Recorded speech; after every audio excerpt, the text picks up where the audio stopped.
Business broker behind the scenes. I want to talk to you today about a matter which I think could really benefit any buyer or seller, and particularly a broker, and especially the advisors, the solicitors and lawyers that might be involved throughout the process.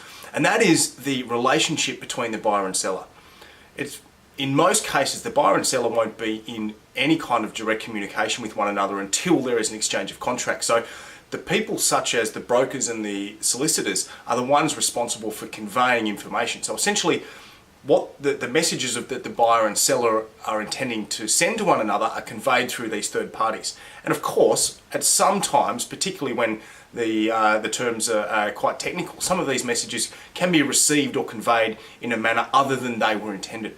And I just want to bring up a little bit of a story about one of my recent experiences where we were absolutely at wit's end with the buyer and seller in the sense that they had kind of lost faith. They had lost, they had disconnected from the sale, both of them. And essentially the buyer had said, you know what, it's all too hard, I'm deciding to pull out. And the reason is because we'd spent a couple of weeks and actually quite a long period of time, longer than a couple of weeks, talking about some non-financial terms. And of course, these non-financial terms can be construed and exacerbated into bigger deals than practically they really are. Anyway, we'd reached the point in the sales process where information is being conveyed through all of the appropriate channels, the brokers and the solicitors.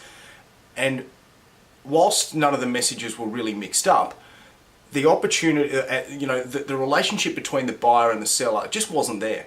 And that was the cause of the biggest breakdown in the sale. Anyway, the solution was ultimately both parties decided to pull out. And one of the parties said, you know what, Dan, I actually want to reach out to the purchaser. I want to reach out and just send them an email.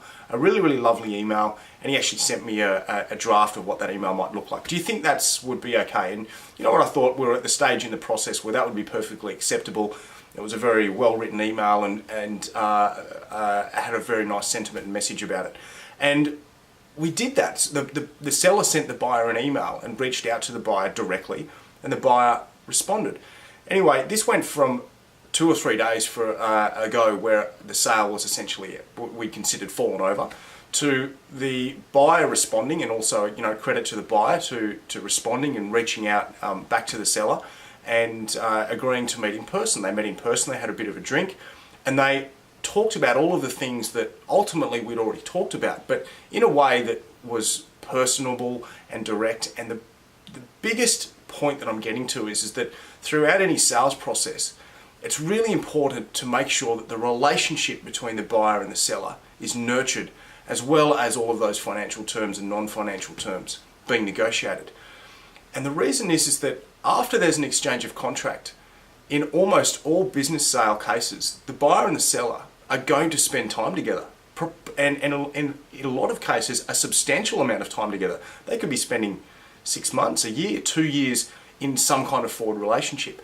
So it's really important not to forget about the relationship between the buyer and seller throughout the sales process. And if it starts to sour, which absolutely at times it can, get the buyer and seller in a room together without the advisors, just to focus on building that relationship. Okay, folks, if you are in a buy or sell situation and you find that things are getting a bit tense and it's a little bit tit for tat, try that solution. All the best.